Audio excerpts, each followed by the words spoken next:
Hey there everyone, welcome back to another episode on my channel. I wanted to do a vlog today just to do an update of the things that are going on in my life at the moment, because some of it has been quite hectic, and also there is a lot of changes that are going to come about in the next 6 weeks or so. So I thought I'd just get on here and do a quick video as to what's going on. If you can hear the guinea fowls in the background, sorry about that. I can't do anything about the nature around here, and that is the perks of living out in the country, is that you just hear all the animal sounds all the time anyway. But yeah, so the last couple of weeks have been quite rough for me and my family. We have had 2 hospital admissions. My son ended up with a gastro bug and it completely just floored him. So we were admitted for that for a couple of days, and then we came home thinking that he was much better, and then he just deteriorated, and we ended up having to go back to another hospital, a bigger hospital, much further away from our house.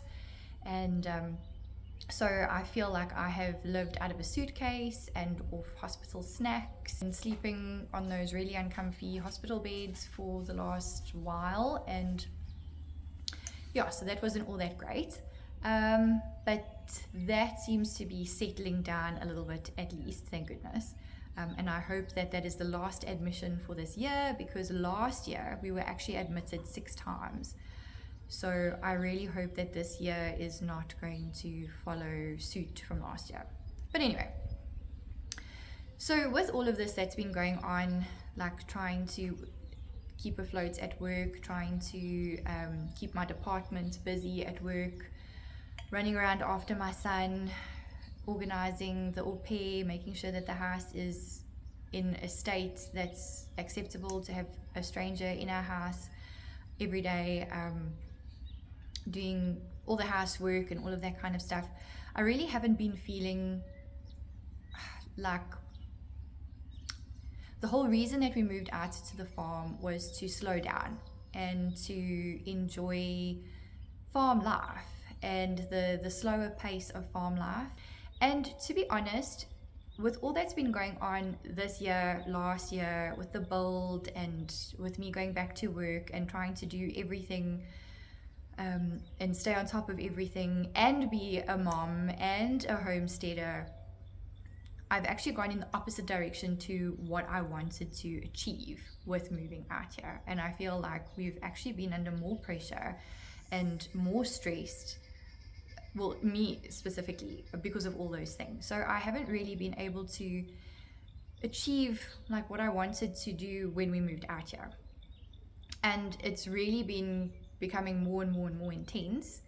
And the other day I actually said to Darren, like, are we coping here? Like, honestly, have we bitten off more than we can chew? Because it really just feels like we are always rushing in our lives, like we're rushing to the next thing. I'm rushing to get up in the morning and make sure that the house is clean and to get my son ready, and then I'm rushing to get to work, and then I'm obviously at work for a set amount of time during the day, so that's not a rush. But then the second that finishes, I'm rushing home so that I can relieve the au pair, and then it's like a quick rush to make dinner again, and then I'm seeing people after hours, my own private clients, so that we can afford the au pair and all of that kind of stuff. So I just feel like I'm constantly playing catch up, and I'm constantly like stealing time away from like every task, because I just have so much on my plate that I've got to like multitask, and I'm halfway finished with this when I'm already starting the next thing, and then halfway finished with that when I've got to get on to the next thing. And yeah, I really feel like I've been struggling with the pace of life, and I asked Darren if we are actually coping. We've had some honest chats about it, and it's just where we are at the moment. My son is not able to go to creche because of him constantly getting sick. Because of that, we have to have an au pair, so I have to take on extra work. We resigned ourselves to this is a temporary situation, and this is how it's going to be for a little while. But then yesterday, my boss called me into a very spontaneous meeting, and he sat me down and he said to me, you know, like, unfortunately, my department is just not gaining the traction that he was hoping it would gain. I was starting from scratch. with no referral basis. And something like that, like a project like that, is a bit of a long-term project, and you're looking at about 2 years before you can really see like a decent amount of growth. And I haven't been at that job yet a year even. I've actually only been there 10 months, and so it's growing, but it's growing slowly. I feel like it's growing at the rate that it would be growing under normal circumstances, but my boss unfortunately feels that the growth is a little bit too slow, and he is unable to continue like funding that portion of the practice. And so with that, he then unfortunately no longer has space for me in the practice, and I will then be without a job as of April this year. Which, let me tell you what, that news like was hectic. I had a little freak out, I won't lie. As soon as that meeting was finished, I immediately phoned Darren, and I was like, this is the situation. I tend to be a bit of a workaholic.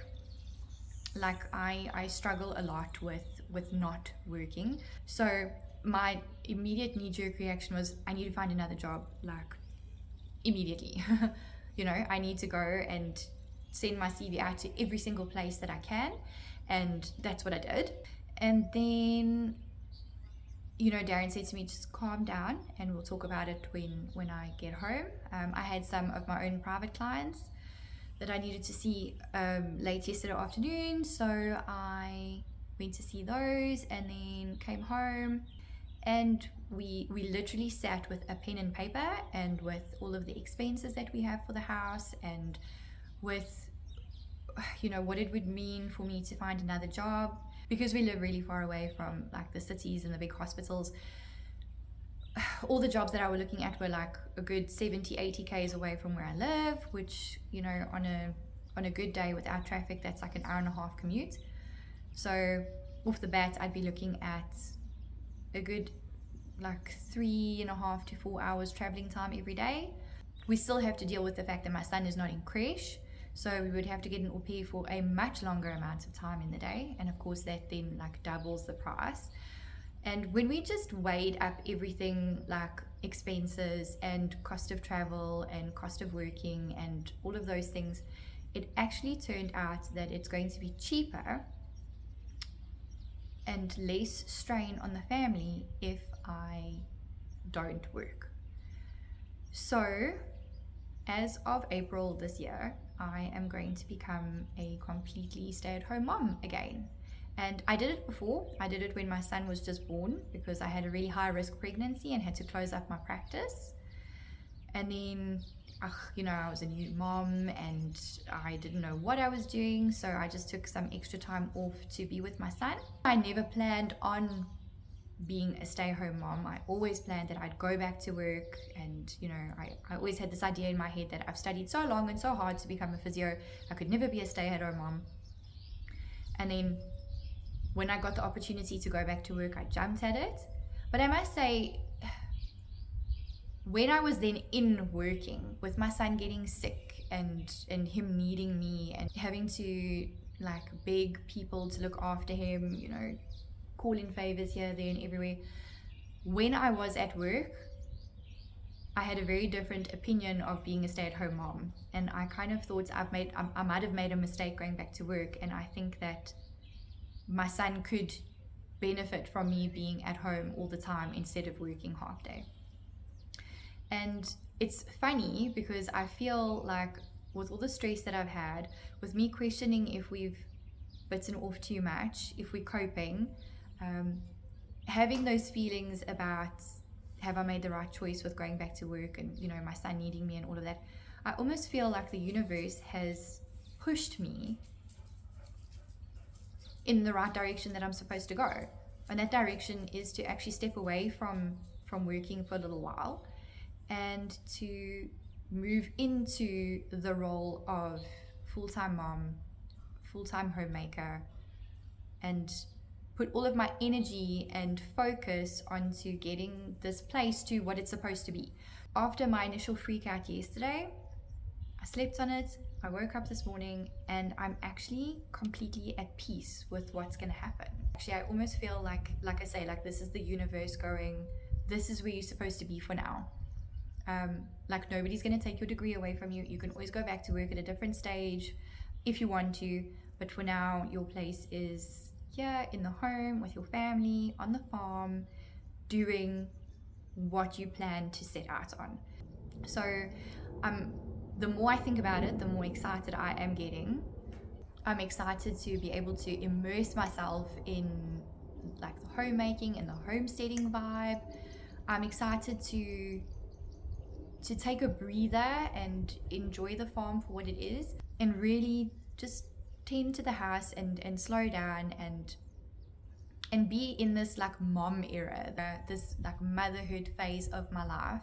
So if you are interested in seeing the transition that I go through from being a like working mom into being a full-blown homemaker, homesteader, in the house and in the garden, and all the things, all the projects that I'm going to do, which I'm so excited for, like the more I think about it, the more excited I get, then please hit the subscribe button so that you can come on this journey with me. If you're somebody that's experienced this and has gone through it, and you have any bit of advice for me, any tips, tricks, words of encouragement, anything like that, then I'd love to hear from you. Please do leave messages in the comments.